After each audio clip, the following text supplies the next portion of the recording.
things are changing for the House of Elliot. Fast. Paris copy, 10 to the Paris price. Out with the old. We both behaved very stupidly. Perhaps it's time we stopped. And in with the... Hello.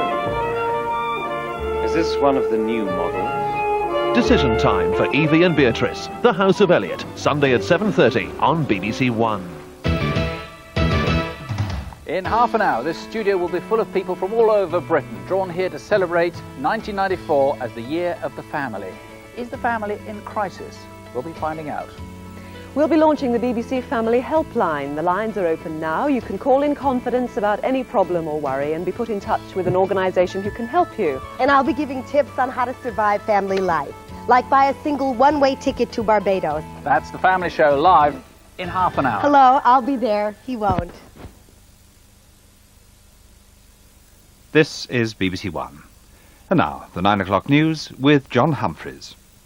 The minister who said he wouldn't be forced from office has resigned. But tonight he insisted that his personal life had not affected his duties in the government. Big changes for the national curriculum. The teachers say it's a victory. And the man they all called Johners has died.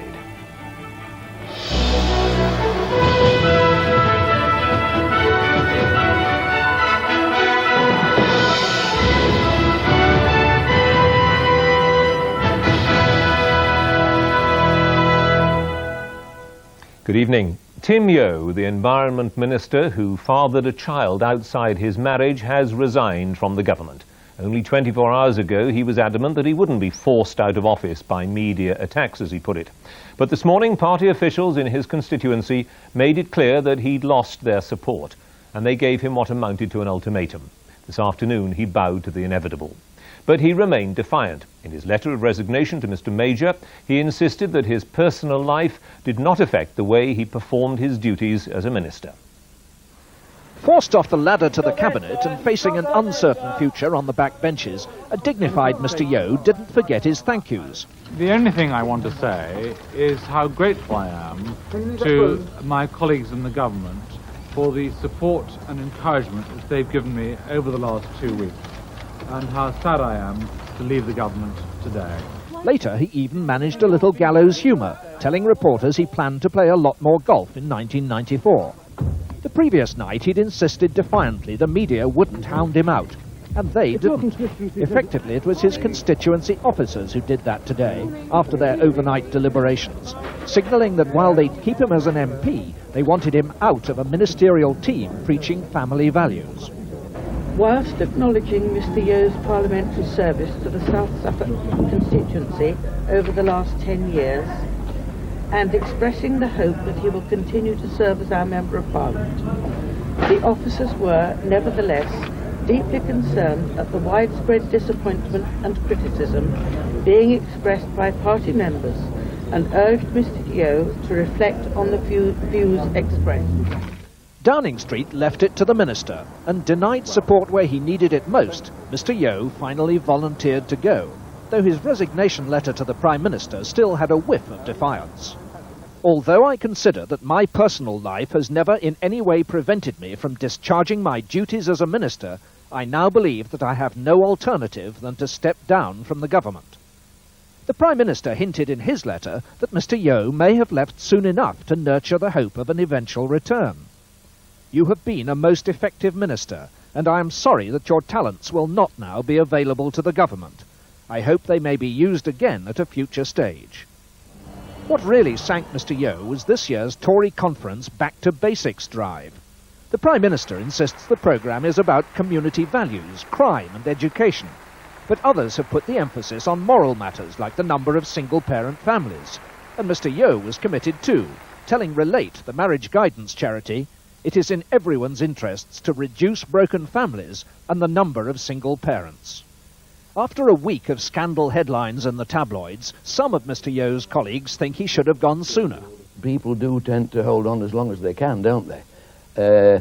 I wish, that when things come out like this, that people would, whoever is part to it, would think now, what damage am I doing to my government and the country? And politics generally. But as ministers tonight attended an International Year of the Family service in London, there were other more charitable views too. Well, he was a very good minister. He did a lot on community care. I'm sad he's felt he needed to resign, and I wish him and his family very well. I know he'll have a lot to do as a constituency MP and in the House of Commons. What do you think about this? Downing Street, lessons learned, was less vigorously involved in the struggle this time to see an erring minister, and there may now be rather less harping on moral values in the Back to Basics programme. Robin Oakley, BBC News, Westminster. Mr Yeo's replacement at the Department of the Environment is Robert Atkins. Mr Atkins moves from the Northern Ireland office. His job there will be filled by the promotion of Michael Ancram, who played an important role in the preparation of the Downing Street Declaration. Mr Yeo's boss until today, the Environment Secretary John Gummer, said Mr Yeo could now rebuild his relationship with his constituency. He said the most important thing for the Yeo family was that they were given space to live their lives free from fuss and intrusion. The Education Secretary John Patten spoke this afternoon of the importance of family values. The price of behaving irresponsibly, he said, can be cruelly high. Our Social Affairs editor Polly Toynbee reports. Ever since John Profumo was forced to resign in 1963 after lying to Parliament about his liaison with a call girl, Christine Keeler, the press has been eager to expose the sex lives of politicians, whose often notorious behaviour until then had been protected by deference and decorum. Cecil Parkinson was forced to resign after admitting he was the father of Sarah Key's child. David Mellor had to go when graphic descriptions of an affair were compounded with admissions that he'd accepted a free holiday from Palestinian friends. But not all sex scandals lead to resignation. Paddy Ashdown escaped by making a rapid confession. Stephen Norris, unlike Tim Yeo, was lucky that his several affairs were revealed during a busy news period and he received less publicity. You don't always have to resign.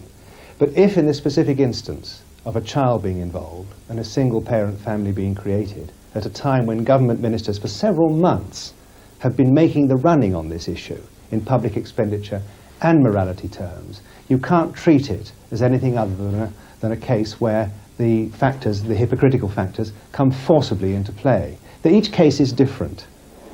Politicians, especially the 140 on the government payroll, appear to have to keep to a sexual code fast fading from the rest of British life. Last year, the British Sex Survey, the most scientific ever conducted, found that men of Mr Yeo's age have, on average, some 13.6 sexual partners in the course of a lifetime. Other recent research showed that at least 1 in 10 babies born are not the children of their supposed fathers, while 1 in 3 marriages ends in divorce. I don't think Tim Yeo should have left. I mean, we know adultery happens all the time and that politicians behave no differently to the rest of the population. In circumstances, he's behaved responsibly towards the child, and I think what government ought to do is recognise its own hypocrisy about the false morality it's trying to introduce.